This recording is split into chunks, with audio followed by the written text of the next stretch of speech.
Hello everyone, welcome to another video. Today in this video, I will show you how to use Stockfish on chess.com. So if you don't know what Stockfish is, it's basically a way to analyze your game, to see where you failed and to see where you succeed with your pieces and on the board obviously, and how you can improve your game with chess. So obviously, first of all, is as you can see, you can go to chess.com/analysis.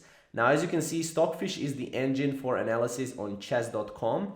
It's very easy to use on the site in several ways. One is to go to chess.com/analysis. Now, once you click on that, you will land on this page right here.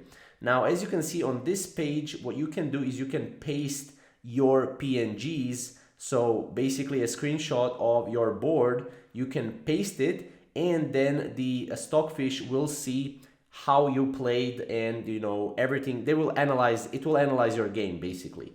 You can also add games right here. What you can also do is, as you can see right here, another easy to use method for analyzing your games with Stockfish is to click game review after you complete a game on the play page. So after you complete a game on the play page, you will be able to click game review, and that will basically be a way to analyze and review your game with Stockfish as well. So for more information on Stockfish, you can go to chess.com/term/stockfish chess engine, or what you can just do is Google Stockfish chess.com and you will land on this page right here. So that's pretty much how to use Stockfish. If you want more tutorials on this, definitely check out our channel, and we'll see you in the next video.